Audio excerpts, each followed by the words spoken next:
आपको याद होगा यूएई में COP28 की मीटिंग हुई थी। तब मालदीव के राष्ट्रपति तुर्की से समझौता करके इस मीटिंग में पहुंच गए थे। तब उन्होंने भारत के प्रधानमंत्री नरेंद्र मोदी जी से मुलाकात की थी, जिसमें मोहम्मद मोइजी की तरफ से ये कहा गया कि भारत अपनी सेना मालदीव से जल्द बाहर निकाल लेगा। लेकिन भारत की तरफ से बाद में ये कहा गया कि ऐसा कोई भी निर्णय या घोषणा भारत की तरफ से नहीं की गई है और ये सब कुछ चीनी आवाज थी जो मालदीव के नए राष्ट्रपति से निकलती दिखाई दे रही थी। कहने का मतलब यह है कि सब कुछ चीनी इशारों पर हो रहा है। यहाँ भारत को उकसाया जा रहा था, लेकिन भारत इतनी आसानी से हार मानने वालों में से नहीं है, वो भी तब जब चीन अपना जाल बुनने में लगा है। आपको यहाँ बता दें कि जहाँ मौजू भारत को नीचे गिराने की फिराक में है, तो वहीं मालदीव के पूर्व राष्ट्रपति का कहना है कि भारत अगर मालदीव में सोलर एनर्जी और विंड एनर्जी में निवेश करता है तो ये मालदीव को समय से पहले बिखरने से बचाता हुआ दिखाई देगा।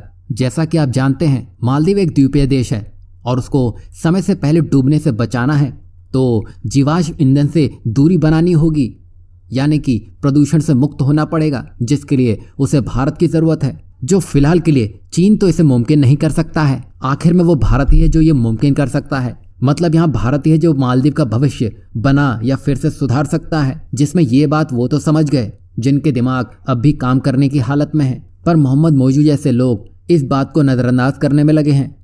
आपको बता दें कि भारत ने मालदीव को $1.5 बिलियन का कर्ज भी दिया हुआ है। यहाँ इसको भले ही हम भूल जाएं, लेकिन जो खाने पीने की चीज है क्या वो तुर्की और चीन से मंगवाएगा, जिसके लिए वो 10 रुपए के बदले 100 रुपए देने को भी तैयार है। और मालदीव की जिस तरह की हालत है उसको देखकर तो ये नहीं लगता है कि मालदीव इतना सब कुछ कर पाएगा।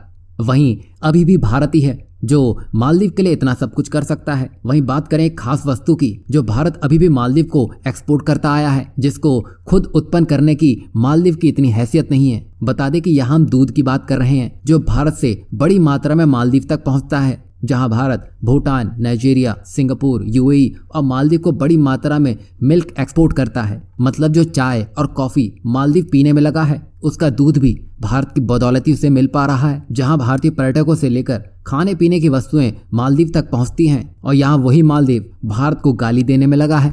यहाँ अगर भारत एक भी शिपमेंट रोक दे या टूरिस्टों की संख्या में कमी कर दे तो उसको चीन ना ही तुर्की बचा सकेगा, क्योंकि चीन पहले ही इनको महंगा पड़ने वाला है। वहीं भारत के सैनिक लौटाने हैं तो मालदीव को भी पुराना हिसाब चुकाना होगा, तभी भारत कुछ नया और नए निवेश के बारे में सोच सकता है। वरना आपको कनाडा तो याद ही होगा, अब भारत नहीं बल्कि भारतीय स्टूडेंट्स उसको सबक सिखाने में लगे हैं। अगर यही हाल मालदीव का हुआ तो आपके सामने पूरी पिक्चर क्लियर होती हुई दिखाई देगी।